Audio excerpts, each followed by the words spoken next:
sejam muito bem-vindos ao curso Fórum. Hoje nós vamos gravar o último episódio dessa temporada da série Fórum Delas. E o tema escolhido é violência contra a mulher. Aqui no Brasil, desde 2006, nós temos a Lei 11.340, que é conhecida como a Lei Maria da Penha, que veio para coibir a violência doméstica e familiar contra a mulher, que é um tema super atual, é um tema que repercute em todas as classes sociais, independe de idade, independe de raça, independe de classe social. Nós sabemos que em alguns setores da sociedade essa violência é mais intensa, é mais notória, as pessoas são mais vulneráveis, mas é um tipo de violência que atinge pessoas ricas, pessoas pobres, de uma forma geral. Inclusive, recentemente, nós tivemos aí um episódio da vida real, né, um cantor famoso, o Nego do Borel, teve sua vida exposta porque a namorada, a companheira, revelou uma série de atos de violência física, psicológica, emocional, e foi até, inclusive, muito criticada, porque pessoas falaram, se ela era realmente vítima de violência doméstica, por que ela não saiu? Por que ela não abandonou ele? Ela tem condição financeira? E hoje a gente vai falar um pouco sobre isso. Por que a vítima da violência doméstica, por que ela não consegue sair desse ciclo de violência? O que impede a pessoa emocionalmente, psicologicamente e fisicamente de sair desse ciclo de violência? Hoje aqui, o meu bate-papo é com a professora Luísa Maciel, professora de Direito Penal e Criminologia, minha colega defensora pública do Estado do Rio de Janeiro, e com a professora Luciana Fernandes, também professora de Criminologia e doutoranda em Direito Penal. É isso, Luciana? Isso. Então, eu queria que vocês começassem um pouco falando sobre esses institutos que são previstos na Lei Maria da Penha, que vieram aí para proteger, de alguma forma, essa vítima de violência doméstica e familiar contra a mulher. Boa tarde, pessoal, tudo bem? Meu nome é Luísa Maciel, sou defensora pública do Estado do Rio de Janeiro. É um prazer hoje estar dividindo aqui, embora virtualmente, esse espaço com as colegas Luciana Mota, que é colega da Defensoria Pública, defensora também. Vara de Família, Luciana? Vara de Família e Infância. Vara de Família e Infância, e a professora Luciana também Fernandes, que além de doutoranda, é mestre em Direito Penal pela UERJ e professora da Universidade Federal Rural em Criminologia, certamente vai agigantar o nosso debate aqui. Saudades, Lu. Bem, pessoal, eu sou professora pública substituta, então a cada mês eu passo por uma comarca diferente e quase que, sem exceção, eu sempre atuo na violência doméstica, porque seja em juízo criminal ou em juízo único, a gente atende as vítimas. Hoje, a Defensoria Pública tem, por orientação, assistir as vítimas de violência doméstica como pessoas vulneráveis, independentemente da aferição de hipossuficiência econômica, o que significa que a condição de mulher vulnerável que sofre violência por si só já justifica a nossa atuação excepcional. Se você, porventura, for um estudioso da Defensoria Pública para concurso, sabe que nós temos hipóteses de atuação muito amplas lá no artigo 4º da Lei Complementar número 80, após a alteração pela Lei Complementar 132. Então, mesmo em juízos únicos, a gente atende a vítima, né? Isso até gera uma certa dificuldade. Por exemplo, atualmente, eu me encontro na comarca de Silva Jardim, então, se eu atender a vítima, eu acabo gerando um impedimento para atender o réu, mas ele vai ser atendido por um outro defensor de uma outra comarca. Mas eu entendo por bem, e essa orientação que a instituição tem nos passado, atender a quem primeiro entrou em contato, né? Tem algumas experiências práticas para narrar para vocês, algumas experiências que geram reflexão sobre a violência, né, dentro do processo penal e do direito penal, e acho que as reflexões teóricas a Luciana vai poder falar muito melhor do que eu, né? Vou passar a palavra a ela, porque a antiguidade aqui não é antiguidade, que ela é mais nova, mas certamente tem para nos trazer, e aí eu vou te provocar logo numa discussão, Lu. Olha que interessante. Ontem eu estava lá na minha comarca, eis que me liga a vítima, e ela fala o seguinte: doutora, eu quero retirar a queixa, porque a gente já está bem, ele nunca brigou comigo, foi um episódio isolado, e daí eu fui lá ver qual era o processo. Quando fui ver a denúncia, que é uma denúncia recente, sequer foi recebido o processo, a denúncia foi de feminicídio. Então, a circunstância foi a seguinte: o cara foi bater na mulher, esganou, o promotor, na hora em que ele se deparou com aquilo, ele entendeu que não era uma mera lesão, era uma tentativa de feminicídio. E aí a questão é o seguinte, né? A gente hoje tem discutido muito a violência contra a mulher, a necessidade de tutelá-la, mas a gente tem um debate por trás que é muito profundo, que é o debate de se é o direito penal mais solução. No caso em questão, o argumento dela era o seguinte: olha, eu não quero as protetivas. Eu falei, minha senhora, o negócio evoluiu aqui de uma maneira que não é nem protetiva. Ele está preso, ele foi denunciado por um feminicídio. Ao meu ver, mesmo eu, na sua tutela, né, aqui informando que não foi bem assim, que ela narrou para mim que não se sentiu vítima de uma tentativa de homicídio. Ela narrou que para ela foi uma tentativa de lesão, que foi uma lesão, né, consumada, porque ficaram algumas marcas. E aí eu fiquei refletindo, porque eu tinha uma situação ali totalmente diferente, né? O direito penal solução, em que medida o debate também tem que ser afinado, que a mídia muitas vezes deixa falhar, e aí eu já começo com um contraponto, que medida que o debate tem que ser afinado de também não criarmos um Estado paternalista que desconsidera a vontade da mulher, que entra na relação privada e depois deixa de admitir qualquer tipo de declaração dela. E aí eu já te provoco com esse questionamento do que a gente tem que pensar de alternativas para chegar no meio termo. Eu acho que a ideia é essa, né? A gente tem a Lei Maria da Penha hoje muito forte, com o assassinato recente dessa juíza Viviane, né? O debate está no sentido de penalizar ainda mais, de tornar mais difícil, por exemplo, liberdade provisória num crime de violência doméstica. E aí eu já venho com essa bomba. O que fazer? Se apresenta aí, contigo. Então, boa tarde a todas e boa tarde a todas as pessoas que estão nos assistindo. É também uma grande honra poder estar aqui com Defensoras Públicas, é uma instituição que eu sou muito fã, eu estou sempre colando como parceira quando posso. Eu, como a Luísa falou, né, eu tenho uma entrada mais acadêmica no debate, né, sobre violência contra a mulher, tanto por ser uma pessoa que reivindica uma epistemologia feminista no direito, na faculdade, quanto por ter tocado, e no ano passado, ano de 2020, eu toquei em projeto de extensão anual na faculdade onde eu leciono, que é na Baixada Fluminense do Rio, sobre violência contra mulheres da Baixada. Então, a gente precisa, né, sempre contemporaneizar também para quem que a gente está falando, quais são as mulheres que são alcançadas pela lei, por todo esse debate também de punição, até porque a informação já é um primeiro filtro, né? Então, vou pegar esse gancho das indagações que a Luísa fez e também do nosso debate, como a gente tinha organizado mais ou menos, para começar falando um pouco, já que a minha entrada é mais teórica, né? Falando um pouco de algo que eu sempre gosto de frisar, que é um pouco a trajetória da Lei Maria da Penha.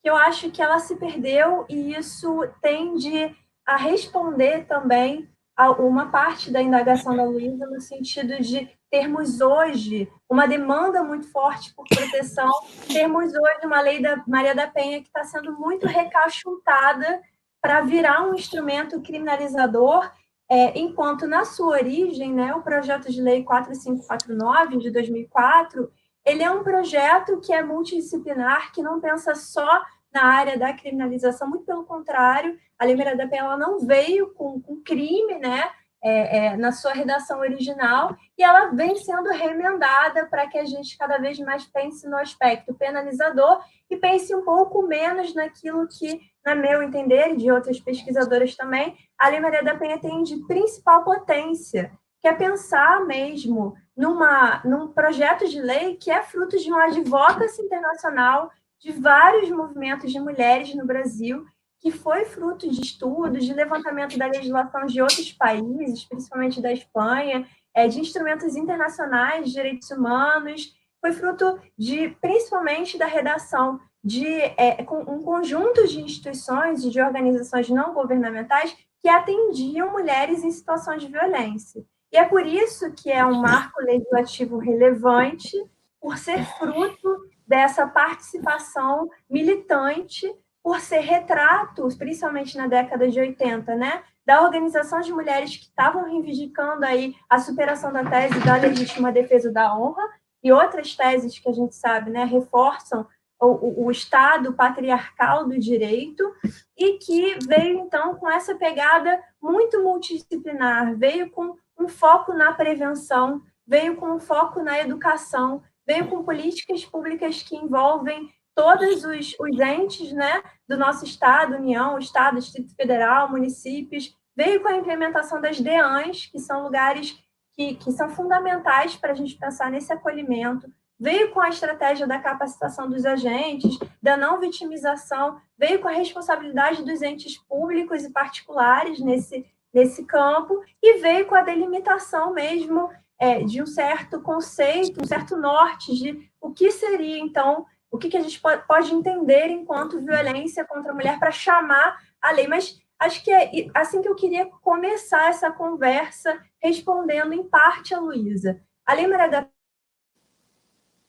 Penha mais formidáveis que a gente teve, pelo seu histórico, conhecer o seu histórico é importante por isso, principalmente porque ela foca na prevenção e na educação. E essa é a sua origem. O que a gente vê hoje em dia, com as diversas remendas, né, que essa legislação vem sofrendo, é um retrato daquilo que, na criminologia, a gente chama de populismo criminológico. Quer dizer, também nessa área da proteção das mulheres que são vítimas de violências diversas, o que a gente vê é o Estado trazendo essa resposta para a população. Olha, agora a gente tem um novo crime. Olha, agora é difícil alcançar a liberdade. Olha, agora a pena é um pouco maior. Então, a gente tem essa resposta do Estado acompanhada do enfraquecimento daquilo que a Lei Maria da Penha tem de melhor. Quer dizer, ao mesmo tempo que a gente tem mais tipos incriminadores e mais criminalização como um todo, né, mais punição como um todo, a gente tem o desfalque do orçamento para os DEANs, a gente tem um desfalque de orçamento para pensar em formação, para pensar em educação, porque a gente vive um contexto em que a educação de gênero, em que pautar feminismo nas escolas, nas universidades, é praticamente um atentado. Então, o que eu vejo, né, quanto a esse movimento é que é uma tentativa, como em outros casos também, de silenciar movimentos de mulheres, de silenciar insurgências, de silenciar iniciativas que possam ser, na minha visão, mais eficazes para pensar em uma condição que é sistêmica e estrutural. Porque, em se tratando da violência contra mulheres, de um retrato do patriarcado, do Estado patriarcal também, mas da sociedade machista como um todo, e que está colada com as outras estruturas de opressão, quer dizer, o racismo se cola, o classismo se cola, a territorialidade, as opressões de territorialidade também se cola, conjunturando uma diversidade muito ampla de violência contra as mulheres, no plural, né? Se por um lado, então, a gente tem um desfalque na área de atenção do Estado a todas essas opressões, considerando elas enquanto estruturais, a gente tem, então, o remédio da criminalização, que é muito fácil. Aí você não precisa pensar em prevenção, você não precisa pensar em educação, você não precisa pensar em debate público, você não precisa pensar em paridades de composição de órgãos públicos. É simples, é só colocar uma legislação com uma pena um pouco maior que a sociedade responde. Então, essa é uma parte da resposta que eu queria dar à Luísa. E aí, só para colar ainda com as respostas e já chamar a Lu para o debate, porque eu acho que na defensoria e essa atuação, né, prática, ela mostra muito isso, eu queria falar também sobre essa substituição das vozes que a Luísa pautou, né, que é algo que é muito comum em qualquer lugar aí judicial, em qualquer lugar de ação em que mulheres estejam, essa substituição das vozes, quer dizer, as mulheres, elas mal são recebidas numa delegacia, são muito pouco recebidas pelo judiciário, e quando são revitimizadas sempre, tem muito pouco espaço para dizer o que querem. Então, nesse sentido, a própria Lei Maria da Penha ela pode ser muito criticada por ter dificultado o procedimento como um todo. A gente tem um procedimento que pode ser questionado sobre como dificultar o procedimento das existências de uma ação penal nessa área, quando a mulher não deseja mais prosseguir. E a gente também tem muitas estratégias de vitimização das mulheres nesse lugar, né? E aí eu vou chamar mesmo as minhas amigas que são defensoras públicas para falarem um pouco mais de quando já atuarem nesses casos, porque para além do exemplo que a Luísa ela tratou, a gente tem tanto violências em outras fases, quer dizer, já no procedimento da delegacia, como que é uma grande dificuldade a gente fazer uma queixa e como que é difícil também encontrar uma DEAN que esteja em funcionamento, né, em que hajam mulheres para a gente poder falar um pouco das opressões. Só isso não é suficiente, mas esse já é um grande passo, mas como um todo, no procedimento mesmo que vai para o judiciário. E aí eu vou terminar com uma reflexão muito breve, que é a seguinte, né? Em geral, a gente chama, né, os estudiosos dessa matéria, a gente chama as vítimas de violência doméstica e familiar como vítimas não colaborativas. Quer dizer, se num caso de furto, a gente tem uma vítima colaborativa, porque a vítima de furto é o sonho do Ministério Público, né? É a vítima que quer falar, que quer prender, que quer punir, que quer uma compensação mesmo a nível do simbolismo que uma pena traz. A vítima que é agredida, principalmente por alguém que compartilha uma história, compartilha um afeto, compartilha a família, pai de seus filhos, essa é uma vítima que a gente chama de vítima não colaborativa. É uma vítima que se sente culpada, é uma vítima que está sempre relutante, é uma vítima que está passando por um estresse pós-traumático, por depressão muitas vezes, pelo uso de substâncias entorpecentes, que sofre distúrbios alimentares, que está sempre sendo ameaçada, né? Porque a palavra de nós, mulheres, né? É sempre questionada. Então, essa vítima também, ela está sempre sendo ameaçada de denunciação caluniosa. É uma vítima que tem vergonha de contar tudo, principalmente os casos que são acompanhados de violência sexual, falam isso pra gente, como que a gente tem vergonha de contar o que aconteceu, vergonha de dizer que nós, como a Luciana abriu esse programa, né? Vergonha de dizer que, de repente, eu permaneci numa relação como essa, que é o que eu escuto de muitas vítimas que me procuram para falar e para pedir uma orientação jurídica, que eu acreditei que eu ia transformar aquela relação com o meu amor. Então, é uma vergonha de contar, é uma vergonha de ser julgada moralmente, porque é isso que as instituições elas fazem como um todo. São mulheres que muitas vezes têm necessidades muito básicas, necessidades médicas, necessidades emocionais, necessidades financeiras, necessidades de diversas ordens, né? Então, eu queria chamar um pouco a Lu para falar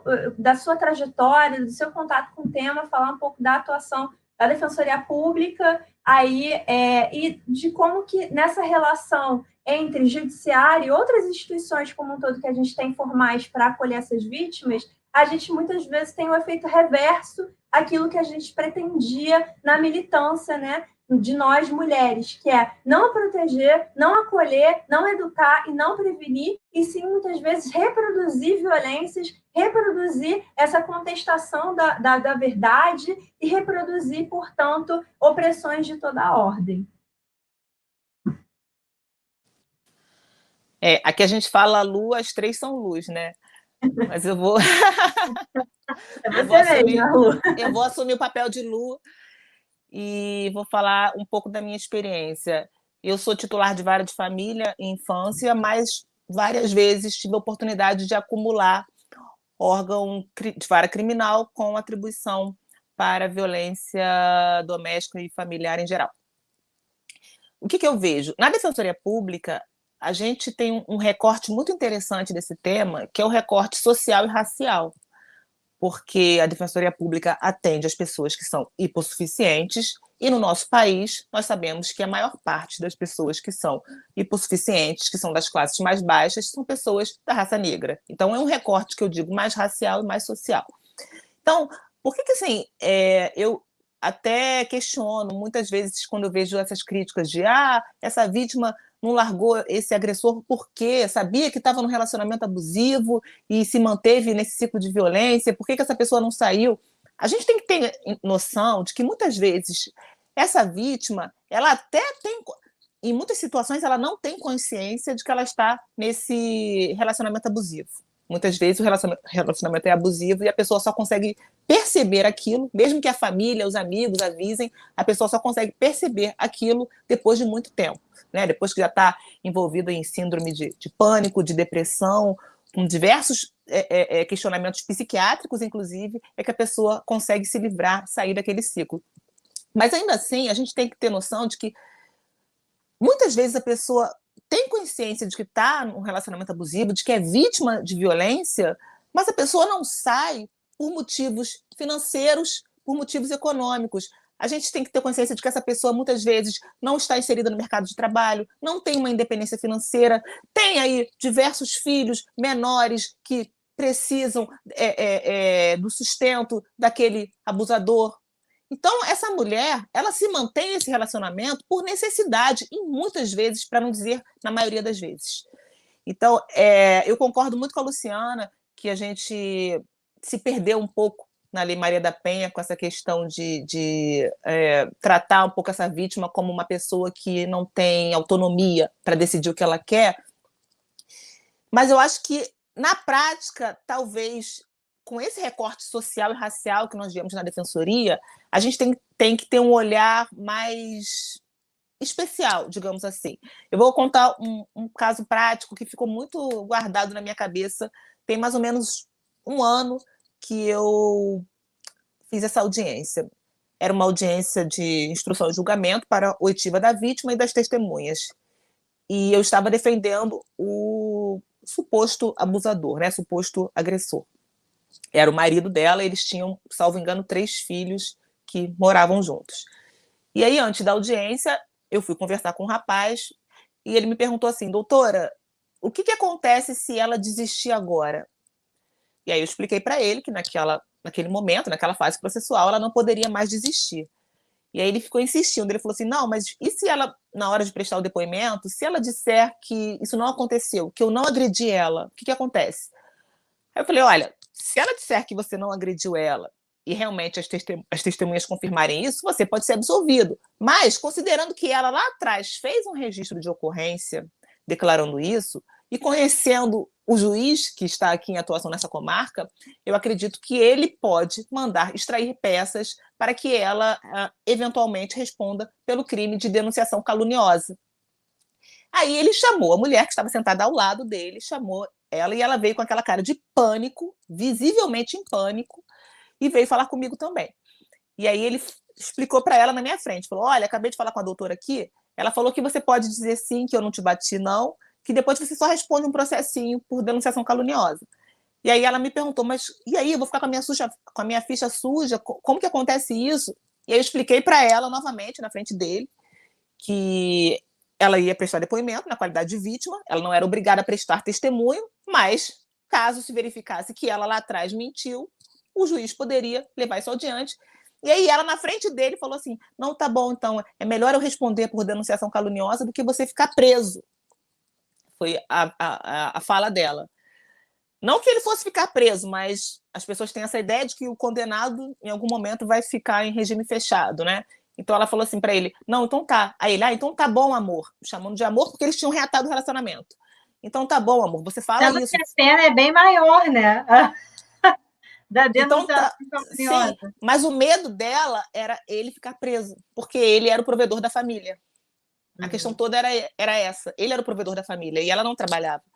E aí ela, em pânico, falou para ele: tá, então tá bom, vou dizer que isso aconteceu e depois a gente vê o que acontece. E aí ele ficou feliz da vida, pum, entramos para a audiência. E eu fiquei nervosa porque eu sabia que tinha alguma coisa errada ali.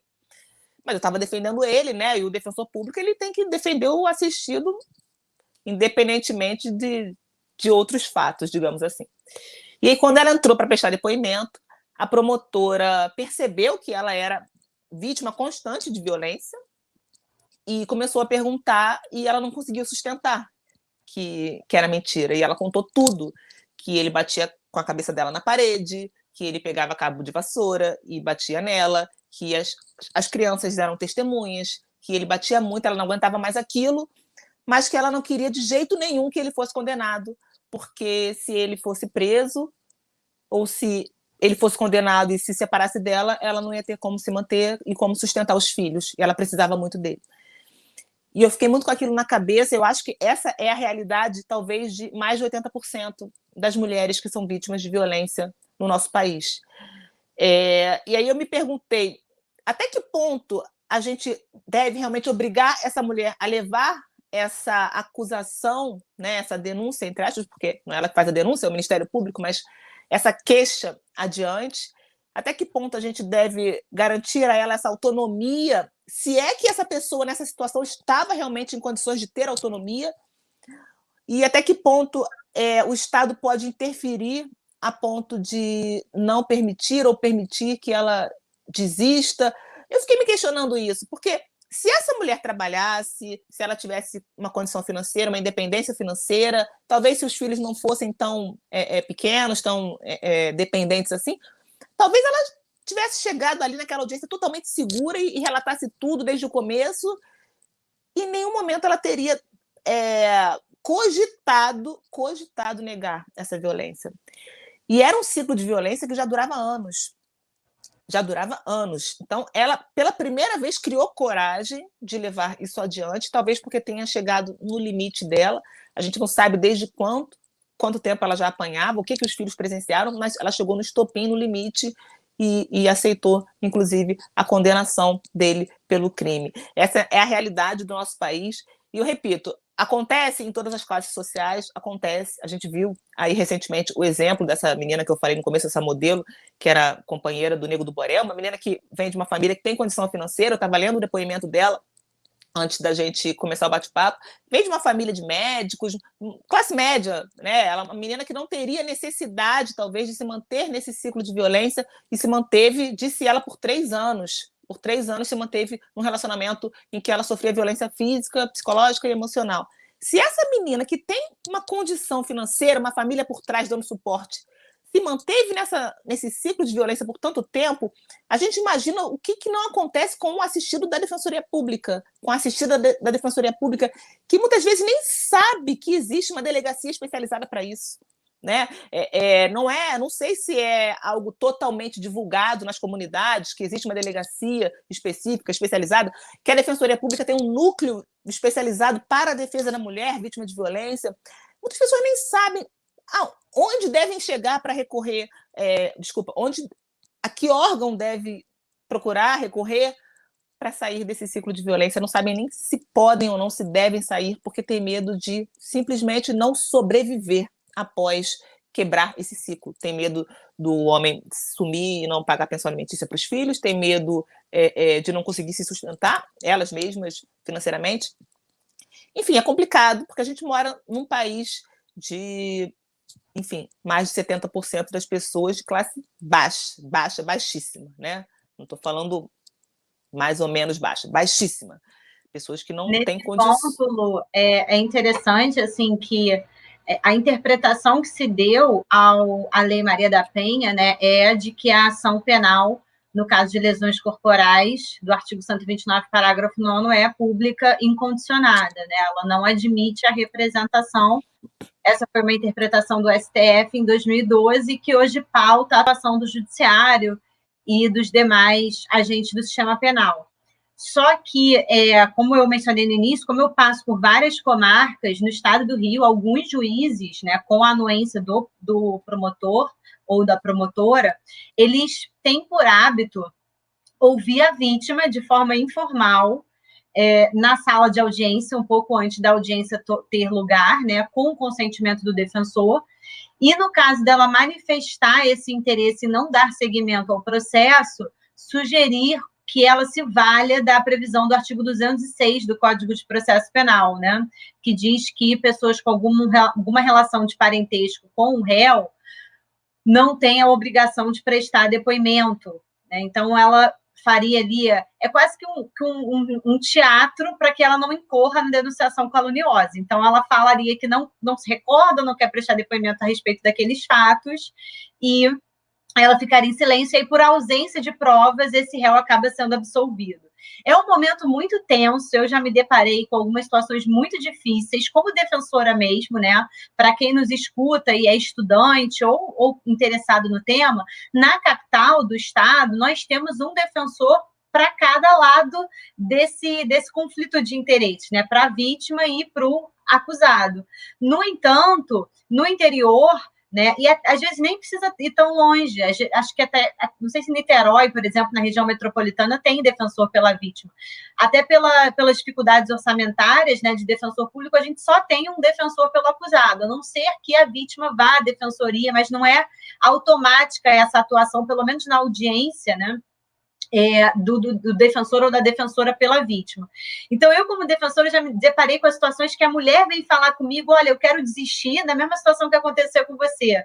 E aí, você vê que ela não está tão livre assim para dizer isso, né? Como eu tenho, né, por obrigação, quer dizer, não posso instruir testemunha, conversar com testemunha antes de audiência, eu levo aquilo ali para o juiz e para o promotor, olha, ela quer falar com vocês aqui, e aí ela fala de uma maneira informal, e se a gente sentir ali uma livre manifestação da vontade, a gente aplica esse artigo 206, depende muito de juiz, mas é algo arriscado, porque pode ser que essa vontade não seja assim tão livre, ela tenha sido pressionada, às vezes ela fala, olha, esse processo foi o suficiente para ele parar de me bater, ele entender o risco que ele estava sofrendo.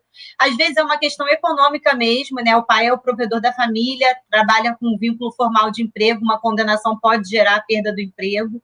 Então, é uma situação muito delicada que acaba gerando essa volta aí na interpretação que o Supremo dá, porque para o Supremo a gente não poderia ter nenhum tipo de retratação, mas para dar uma certa... aplicar a lei de uma forma um pouco mais equânime aos fatos, né? Ao mesmo tempo, assim, eu já me deparei com situações muito difíceis, em que você acha que talvez não era hora de desistir, era melhor que ela continuasse ali com aquele processo, porque a condenação, ele bateu, então ele tem que sofrer algum tipo de consequência. Não sei se a penal é a melhor delas, mas é alguma, né? Eu também faço aqui um papel de advogado do diabo. Eu sei que direito penal não é mais solução, mas é alguma solução, né? E aí, falando do interior do Estado, eu vejo essa violência incidir de forma muito mais brutal, né? Especialmente em regiões rurais, em que, assim, talvez pela experiência empírica, a Lu, de repente, é uma explicação mais histórica para isso. Os homens são muito mais machistas, né? Eles têm, talvez, menos educação, menos influência, né, das novas tecnologias, e eles são muito machistas, né? A violência sexual é muito, muito marcante no interior do Estado. As pessoas, às vezes, convivem no mesmo quarto, né? Então, o pai, ele já se vê como marido da filha, biológica mesmo.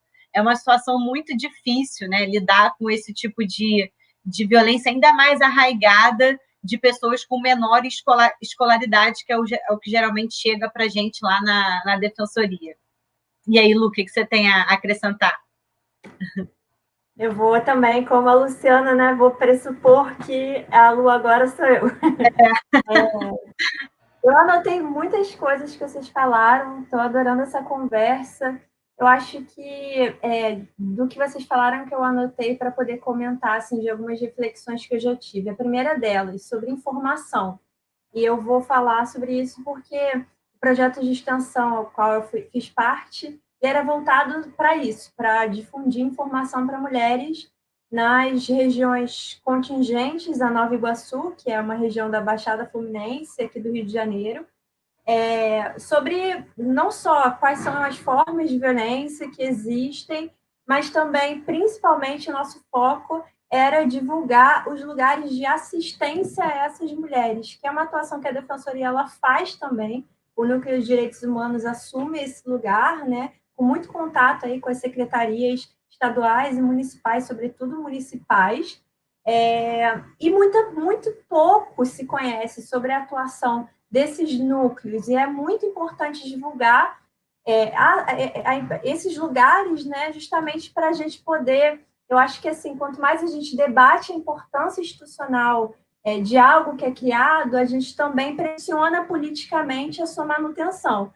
Então, quando a gente foca muito, né, no lugar da criminalização, no lugar da solução, como a Luísa disse, né, encontrada na punição e na pena, a gente se restringe a uma múltipla possibilidade que a gente já tem até em alguma medida disponível e que eu enxergo, em parte, ocupada pelos núcleos, pelos CEANs, né, leva diversos nomes, de centros especializados de atendimento à mulher, leva diversos nomes no Brasil inteiro, mas que tem essa proposta de não ser só abrigo, mas também uma ponte para conseguir algum tipo de assistência social, conseguir algum recurso financiado pelo Estado, conseguir um atendimento psicológico, conseguir um atendimento para os filhos, conseguir um atendimento psicossocial para os filhos, que também são vítimas de violência, né? Então, são núcleos, são centros especializados que são muito voltados para essa múltipla ocorrência dos lugares da violência e que tentam amparar de uma forma, eu acho, mais completa do que a prisão, do que uma ação penal, ela tem a capacidade de, para mim, é nenhuma, né? Não existe amparo por meio da ação penal, na minha opinião. Essas outras alternativas eu vejo como possibilidades, além da gente pensar nas possibilidades extrajudiciais, quer dizer, também muito se tem falado, debatido e implementado no que se refere à justiça restaurativa, principalmente para os casos que envolvem mulheres que sofrem violência. Então, pautar um procedimento não judicializado, em que as partes possam ser encaradas na horizontalidade, né, em que elas possam ter voz, em que elas possam ambas se olhar e dizer o que querem, que é isso que a Luciana estava dizendo, né? Ninguém se importa muito com o que essa mulher quer, no final das contas. Então, acho que faltar uma outra forma de resolver esses conflitos, eu gosto de chamar assim, né? Outras formas de resolução de conflitos, eu acho que é fundamental, acho que a justiça restaurativa tem uma grande potência, acho que tem muitos limites na justiça restaurativa que vem sendo implementada nesse campo, principalmente quando é o judiciário que faz, e aí vem um outro ponto que as minhas colegas falaram, que é a necessidade de termos núcleos especializados. Por quê? Muitas vezes isso aparece no caso da justiça restaurativa e aparece em outros casos também, né? Porque muitas vezes o CNJ mapeou isso em 2015, mapeou no Brasil inteiro quais eram as iniciativas de justiça restaurativa e se viu que a maioria delas eram justamente organizadas pelas várias criminais. E aí, qual que é o limite, né? O juiz, que ele está sempre acostumado com o procedimento do processo penal, para ele, de repente, virar a chave e fazer justiça restaurativa, sem nenhuma forma de capacitação, sem nenhuma sensibilização. E outra, né? Um juiz que vamos supor, um homem, um machista, vamos supor que seja esse o caso, ou até uma mulher mesmo, mas com uma formação machista, vamos supor, que não tenha sensibilidade para o tema e que, de repente, vai para a vara, né, de violência doméstica e familiar, que naquele estado, naquele lugar, faz justiça restaurativa, há muitos limites nessa implementação. Então, pensar também na importância de termos pessoas especializadas, e não uma especialização nesse nível assim moderno, né, só de um certificado qualquer, né, mas pensar nisso, em pessoas que sejam um pouco mais sensíveis, em pessoas que percebam que trata-se, como as duas falaram enquanto defensoras aqui, né, trata-se de um conflito entre famílias, né, trata-se de um conflito que você não pode lidar como se fosse um furto qualquer, né, em que as pessoas não se conhecem. Trata-se de um conflito que envolve quase sempre filhos que são menores ou pessoas dependentes como um todo. Trata-se de um conflito muito particular e que precisa ser amparado nesse sentido. Então, várias especializadas, núcleos especializados de atendimento também são fundamentais. E aí eu vou terminar, né, com algo também que eu pensei enquanto a Luísa estava falando, que e era até um ponto condutor aqui do nosso debate, que eu fiquei pensando assim, será que é mais fácil hoje falar sobre esse assunto? Será que a gente tem menos ou mais violência? Quais são os limites da informação nesse campo? Aí pensando mesmo em uma informação que possa pautar violência de gênero. Eu penso assim, eu penso que hoje em dia a gente tem um pouco mais de abertura em alguns lugares para falar sobre qualquer pauta que envolva a discussão, por exemplo, do patriarcado. Agora, qual que é o limite dessa conversa quando estamos apenas entre nós mulheres? Quer dizer, já é muita coisa. Agora, ficamos nós discutindo feminismo, discutindo pautas de política pública, discutindo na militância, no movimento organizado de mulheres, mas não discutimos masculinidades, não discutimos relações que são tóxicas. E daí vem algo que a Luísa falou, né? Que em muitas áreas, principalmente nas áreas rurais, a gente tem denúncias muito graves, com violências muito sérias acontecendo. E eu acho que como um todo, assim, Eu acho que falta também, acho que a gente tem avançado no campo da reflexão, no campo do debate público, nesse assunto, violência contra mulheres, e as violências, eu digo, as diversas formas de violência, não só a física, mas a gente tem andado aí em passos de tartaruga na discussão sobre masculinidade. A gente não tem conversado com homens sobre esse assunto. E aí as transformações, elas realmente ficam limitadas. Então, eu queria chamar todo mundo mesmo para refletir sobre isso, para pensar naquilo que a gente vem comentando aqui, para pensar em o que essas mulheres precisam, como que eu transformo essa estrutura, conversar com os nossos parceiros, com os nossos amigos, com os nossos filhos, com os nossos sobrinhos, com os homens que estão entre nós, com as mulheres também, é lógico, mas pensar, então, em uma solução, naquilo que a Luísa falou, né? Alguma solução que possa ser mais permanente, que possa ser transformadora. Porque aprisionar um caso isolado de violência doméstica não muda uma estrutura, que é a estrutura do patriarcado, a estrutura do machismo. Então, queria terminar com essa reflexão, chamar a Luciana para falar um pouco mais daquilo que ela tem pensado e vivido nesse tema, enquanto defensora, enquanto pessoa muito sensível a essas questões como um todo, mas acho que era isso. Então, vou falar um pouco quais são os meus questionamentos e talvez qual seria, na minha visão, o mundo ideal para a gente resolver essas questões. Eu acho que essa nossa discussão gira em torno de saber, será que essa mulher realmente quer desistir do prosseguimento desse processo porque ela realmente saiu do ciclo de violência e ela realmente está livre e ela realmente está protegida pelo Estado e não precisa mais que esse processo vá adiante, ou essa mulher quer desistir porque ela está sendo ameaçada, porque ela está com medo, porque ela depende financeiramente dele. Acho que o grande questionamento hoje em torno da lei, em torno dessa inovação aí, é isso. Qual seria, assim, o mundo ideal? O mundo ideal seria aquele em que essa mulher, antes de ter a opção ou não de desistir desse processo, pudesse realmente ser ouvida pelo Estado, mas o que a gente chama de aquela oitiva qualificada, talvez. Alguém que tivesse condições de interpretar a voz dessa mulher e dizer, olha, realmente, eu percebo que você está livre desse ciclo de violência, você quis reatar o relacionamento com ele porque você tem consciência do que você está fazendo, você sabe que foi um fato isolado, isso não vai mais, você não está em risco, você não está em perigo, o Estado não precisa, você não precisa mais dessa proteção exacerbada do Estado, então, ok, nessa hipótese aqui específica, admite que você desista do prosseguimento do processo. Em outros casos, enfim, não sei se seria o caso de psicólogo, assistente social, eu estou falando no mundo ideal, tá?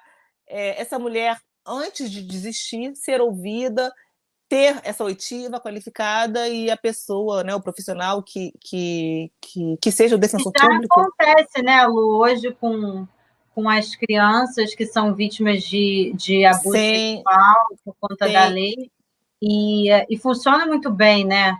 Antigamente era uma situação esdrúxula, a criança sofria um abuso, a gente ficava lá, você foi violado, a criança com 4, 5 anos. Eu já participei de oitivas hoje extremamente qualificadas, né? Porque a gente faz através de videoconferência, então defensor, promotor e juiz dentro da sala, sem estar presente no ambiente físico em que está o psicólogo e a vítima. E aí, por exemplo, na comarca de Volta Redonda, a psicóloga foi tão brilhante que ela em nenhum momento perguntou, você foi vítima ou o que aconteceu? E a criança falou exatamente tudo o que tinha acontecido. Ela foi, de uma certa forma, tentando com que a criança falasse sem trazer a resposta na própria pergunta, né? Então, seria, de repente... e até mesmo os estudos psicossociais que a gente tem em processo de guarda, de adoção, fazer um desse estudo num processo de violência doméstica, né? Para aplicar a sanção, em vez de simplesmente ter ali aquele momento único da oitiva por um juiz, um promotor, um defensor que tem zero formação em psicologia, em assistência social. É uma boa solução, com certeza. E outra coisa, eu me pergunto, se essa mulher quer desistir do processo porque ela efetivamente depende financeiramente desse homem, deve o Estado se meter e impedir que ela desista nesse caso? Eu acho que é aquele ditado, né? Cada um sabe onde calo aperta, mais ou menos. Então, talvez ela queira desistir desse processo porque ela sabe que a vida dela vai ser muito pior recebendo aí o marido, o companheiro, o namorado, o pai, quem seja, né, o agressor, uma resposta por parte do Estado, do que se ela, por hora, naquele momento, se mantiver naquele ciclo. Não sei, eu estou fazendo uma reflexão. Será que se ela opta por desistir, porque financeiramente para ela, nesse momento, está mais, entre aspas, confortável, o Estado deve impedir e falar, não, olha, a gente vai decidir por você, você não pode desistir porque você realmente sofreu aqui uma violência? Não sei, são questionamentos assim, do meu dia a dia como defensora, que eu vejo que, em algumas situações, como a Luísa falou, algumas comarcas, alguns juízes ainda permitem que a mulher use algum mecanismo para não levar adiante. E aí eu já recebi, meses depois, a própria vítima procurando a Defensoria Pública, dizendo que tinha se arrependido de ter se arrependido. Isso já aconteceu. Desistiu, depois voltou dizendo que apanhou de novo. E, enfim, aí a gente vê que o Estado falhou, né, talvez, nessas situações. O Estado falhou. Mas é difícil prever, né, o que vai acontecer no futuro. A mulher desiste, de repente desiste, beleza, segue a vida dela e nada mais acontece, segue feliz da vida. E muitas vezes desiste e não consegue sair daquele ciclo de violência. É complicado, é difícil, assim, principalmente quando, como eu falei, quando a gente considera que as classes mais baixas são as mais afetadas por esse tipo de violência. Mas também é complicado esse debate, porque, como a Luciana falou, a gente vive num país que tem uma mentalidade extremamente machista. Hoje, eu já vi discussões assim, de pessoas defendendo a aplicação da Lei Maria da Penha a favor de homens, que homens também deveriam ser beneficiados pela Lei Maria da Penha, o que eu acho um grande absurdo. Né? A ideologia da lei não é essa. Mas, enfim, até isso se discute no Brasil, se a lei deveria ser aplicada para defesa de homens que são agredidos por mulheres ou por outros homens. Enfim, é um debate difícil. Pessoal, foi muito legal conversar com vocês. Acho que a gente pôde discutir aqui vários pontos numa abordagem mais criminológica, né, empírica, do que propriamente processual. Porque até o processo a gente encontra nas leis, né? O pessoal tem mais acesso. Hoje a gente tem a Lei Maria da Penha, de uma certa forma, funcionando. Eu acho que a lei, no panorama geral, ela trouxe muitos benefícios, né? No sistema de prevenção geral negativa, né? Eu acredito que sim, que o homem ele olhe e pense, pelo menos em parte dele, né, que existe a sanção e isso intimide em certa maneira. É claro que a gente não pode tomar isso como regra, mas num esquema geral de prevenção, ela promoveu uma conscientização de cima para baixo, que é sempre menos eficaz, porque o ideal é que a gente tivesse uma conscientização social em âmbitos culturais para chegar, então, a um instrumento normativo, né? Eu acho complicado a gente gerar esse tipo de lei que impõe essa cultura. Outro dia eu estava fazendo audiência de custódia e os guardas estavam comentando, poxa, tadinho, cara, o caso dele foi só violência doméstica. E aí eu fiquei pensando, você vê, né? Existe ali uma sororidade entre eles de que, poxa, era só violência doméstica, e aí olha o que aconteceu com ele, enquanto os outros eram traficantes ou furtadores, e aí sim mereciam permanecer presos. Então, é difícil. Eu vejo que o ponto que a Luciana Fernandes, né, professora, nos trouxe aqui de debater com homens é fundamental. Fica a dica aí para o fórum, curso fórum, né? O fórum delas pode ser com eles também, porque a gente discute muito entre mulheres, e os homens não têm ainda essa cultura de discutir o feminismo, de estudar, né? Eu outro dia eu me casei recentemente, aí eu entrei em discussão com meu marido porque uma colega estava fazendo uma audiência e ela recebeu um bilhetinho com um telefone de um cara. E ele achou isso super normal. Eu falei, isso não é normal. Ela não está numa mesa de bar para ser comum ali você ter um bilhete ou outro, ela está trabalhando, sabe? E aí ele, mas eu já passei no local tal e recebi uma cantada. E daí? Isso não é a regra, entendeu? A regra é a mulher receber uma cantada. Eu lembro que uma vez uma menina na Holanda, salvo o melhor juízo, ela resolveu tirar selfie toda vez que ela recebeu uma cantada na rua. Não é agradável você estar na rua e alguém abre o vidro e te, sabe, fala uma coisa que você não quer ouvir naquele momento. E aí a discussão geralmente se transmuda, então ninguém pode dizer que você é bonita, né? Os homens têm essa questão, vocês reclamam de tudo. E não é assim, tudo na medida, né? Acho que a virtude está no meio. A gente tem que ter uma medida de atuação. E esse estranhamento que a gente já está sentindo, antigamente a gente, né, receberia um bilhetinho e talvez ficasse quieto. Hoje não, a gente tem que fazer um estardalhaço. Eu virei para minha colega e falei assim, manda oficiar não sei quem, isso aí é falta funcional. Poxa, você está ali exercendo sua função, um negócio chato de quem quer que venha, né, é uma situação desagradável. Mas só esse despertar, né, a filosofia já é mais ou menos... já propugna isso, né? Você ter o estranhamento inicial já é algo positivo. Mas, bem, foi um ótimo debate. Se você está sofrendo alguma situação de violência doméstica, que esse vídeo sirva para você reportar isso, né? A mulher tem capacidade postulatória para chegar na delegacia, pedir uma medida protetiva, o descumprimento de uma medida protetiva enseja prisão, né? Então, tudo isso hoje pode ser levado ao conhecimento do Poder Judiciário e não só procurar os centros de atendimento à mulher, as delegacias de atendimento à mulher do local em que você vive. Alguém mais quer deixar um beijo, um abraço? Lembrar que a Defensoria Pública do Rio de Janeiro tem um núcleo especializado de defesa da mulher, o NUDEM, com, salvo engano, mais de 10 anos de existência, é um núcleo de defesa da mulher vítima de violência. Então, se você conhece alguém que foi vítima de violência, se você quiser divulgar esse núcleo, é extremamente importante, um trabalho super sério que o NUDEM vem fazendo aqui na Defensoria Pública do Rio de Janeiro. Lu? Eu acho que foi isso, foi ótimo debater. Acho que é muito importante que a gente divulgue essas iniciativas como um todo, institucionais e ultra-institucionais, e que eu estava ouvindo a Luísa falar, né, e eu fiquei pensando nisso. Esse telefone, ele informa muita coisa, né? Quer dizer, até quando a mulher está trabalhando, ela não é vista como uma mulher que está trabalhando, não. Como se ela estivesse ali de passagem, como se aquele corpo fosse disponível para ser objetificado, né? Porque é isso, vou mandar o telefone porque agora eu te quero, né?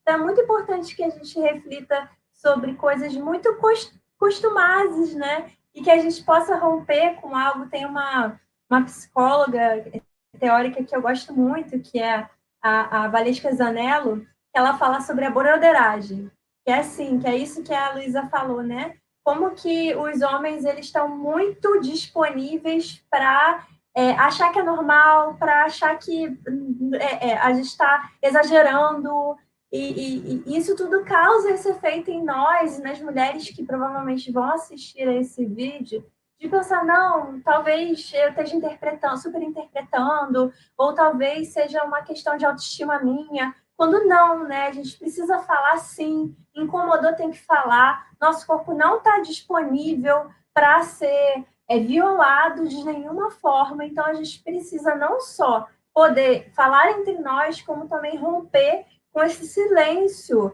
entre nós e os homens, e entre os homens e os homens. Então, vou chamar todos os homens que estiverem assistindo esse vídeo aqui para romper com a broderagem, porque é isso que tem mantido a estrutura das opressões, e parabenizar todas as iniciativas que têm sido tomadas aqui pelo Curso Fórum, para que a gente possa falar, né? Para que a gente possa se conhecer e divulgar um pouco das nossas trajetórias e reflexões.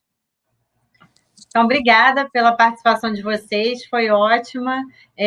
Eu acredito que quem está assistindo aí vai ter bastante informação, material de estudo. Parabéns mais uma vez ao Curso Fórum, que é um curso que tem um potencial de preparar para as carreiras jurídicas, né, para a OAB, mas que tem cada vez mais assumido esse viés de provocar discussões. Um abraço a todos, foi um prazer partilhar hoje esse conhecimento com vocês. Tchau, tchau.